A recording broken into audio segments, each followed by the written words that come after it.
português e literatura e eu vou continuar lançando a braba, que eu já estava fazendo isso na aula passada, ok?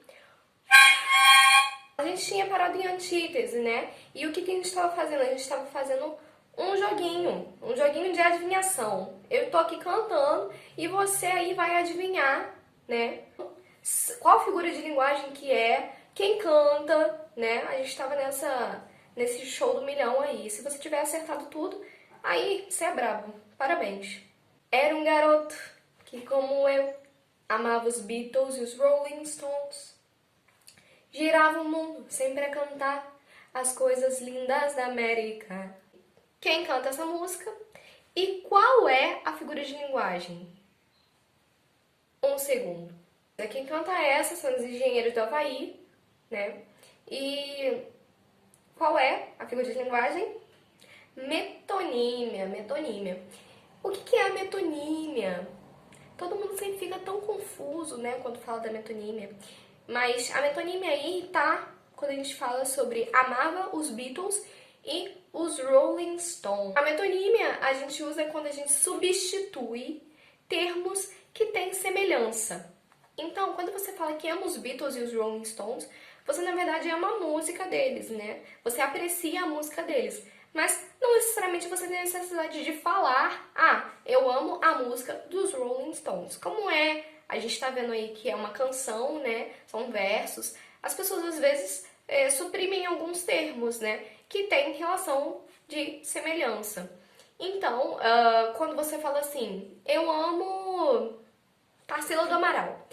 Você não ama a Tarsila do Amaral, né? Você não tem como amar a Tarsila do Amaral, até porque ela já está morta. Mas você ama as obras dela, ok? Você pode amar o Abaporu, por exemplo, né? A obra Abaporu. Então, a metonímia é quando você substitui termos, substitui algum termo por outro que tenha relação de semelhança. Uma coisa mais geral por uma coisa específica, um autor pela sua obra. Então, você substitui termos, ok? Isso é a metonímia. E a metonímia, dentro dos 4 tipos que a gente apresentou, qual é?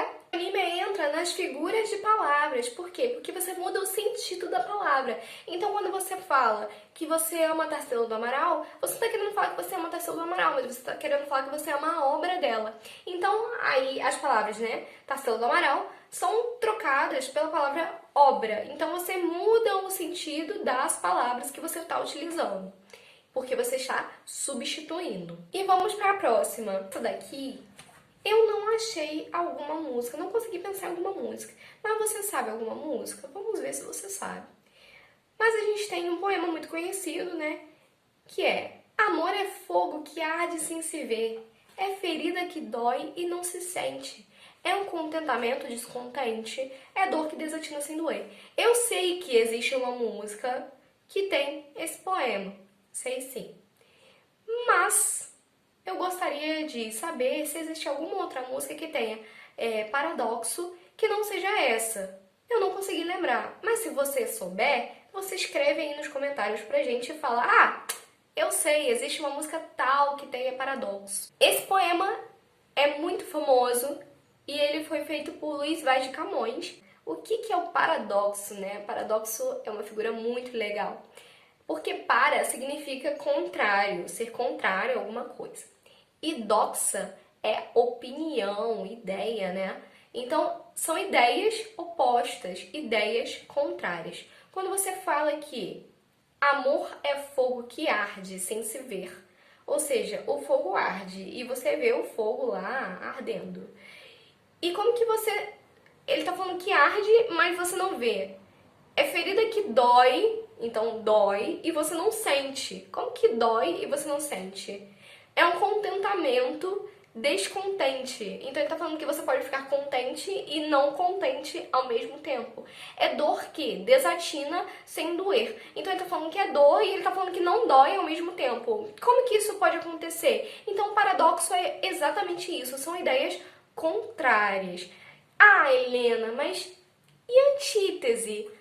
Eu sempre confundo paradoxo e antítese. Atenção, a antítese vai ser clara, vai ter antônimos. Então, na antítese você vai ter noite, dia, sol, lua, amor, ódio, bem claros. Mas olha só o que você tem aí. Dor que desatina sem doer. Olha só, ele não tá te botando aí antônimos claros, como também ferida que dói e não se sente. Não é claro. Contentamento, descontente. Você pode colocar feliz, triste.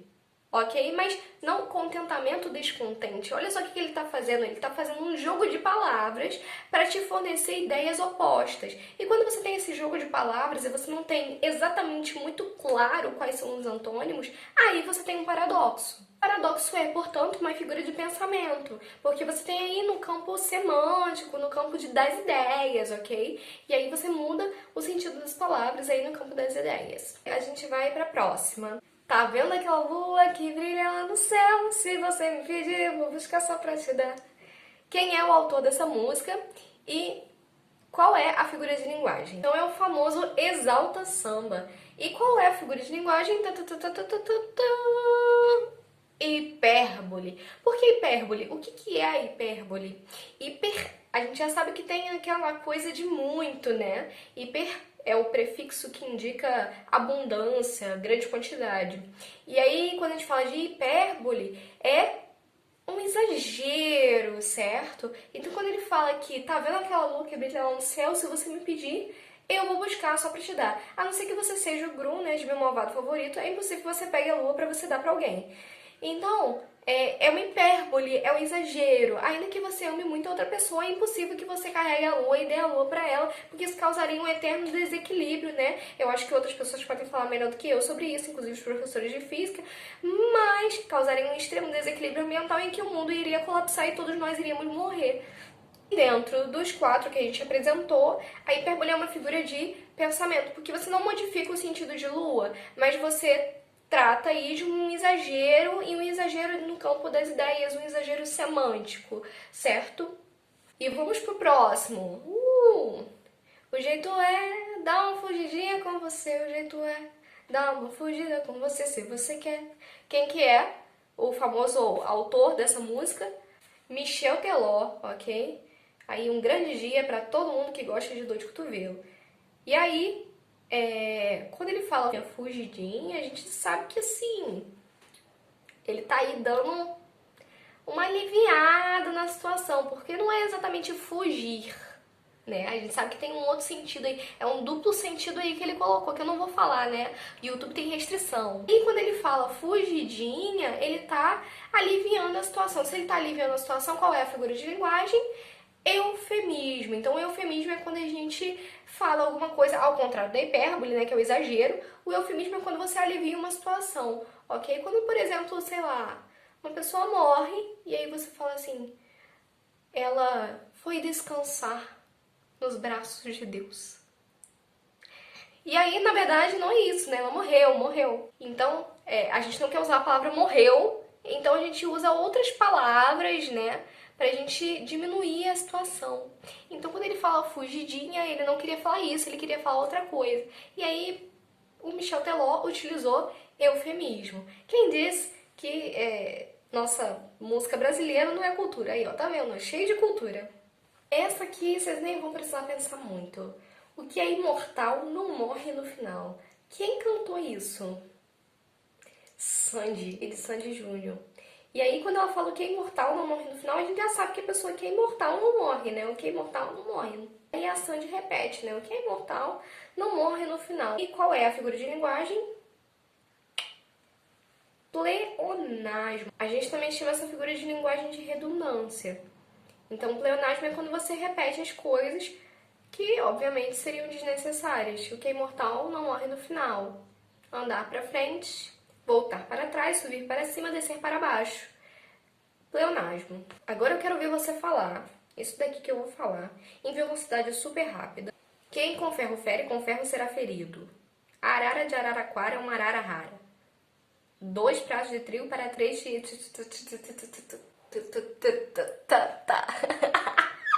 Eu falei essas coisas aí todas, mas isso daí, a figura de linguagem que a gente tem, é uma repetição consonantal, né? E aí essa figura de linguagem se chama aliteração, que é quando a gente repete sons consonantais diversas vezes. Tem um outro poema também, que é vozes veludosas, veludosas vozes, e aí tem um o tempo inteiro, que são consoantes. Então, sempre que você tem um som consonantal repetido, você vai ter a aliteração. E aí você tenta aí fazer os trava-línguas aí do jeito que você quiser, em velocidade máxima. E dos 4 tipos, a aliteração é uma figura sonora, né? Justamente porque o som, a gente falando, a gente percebe, né, a repetição dos sons consonantais. Próximo. Na minha terra tem palmeiras, onde canta o sabiá. Seno A com seno B, seno B com seno A. Não, brincadeira. Brincadeira, você. Mas na minha terra tem palmeiras, onde canta o sabiá, as aves que aqui gorjeiam, não gorjeiam como lá. Então, você percebe que você tem uma repetição de A no final? E aí, essa repetição é um som de vogal, né? Um som vocálico. E aí, esse som vocálico é o quê? A assonância. Então, assim como você tem a aliteração para sons consonantais, né? Você tem a assonância para sons vocálicos. Toda vez que você tiver repetido sons consonantais, a literação. E todas as vezes que você repetir os sons vocálicos, é a assonância. Assim como a literação, a assonância também é uma figura sonora. Vamos pro próximo. Eu creio que todo mundo conhece essa, né? Mas é só fazer assim, ó. A lua me traiu. Acreditei que era pra valer, a lua me traiu. Quem canta essa é a nossa famosa Joelma, ok? Do Calypso. E aí, qual é a figura de linguagem presente nessa frase, né? A lua me traiu. A lua trai alguém? Me disse a lua trai alguém. Não tem como a lua trair ninguém. E aí você fornece uma característica humana à lua. Ou seja, você personifica a lua.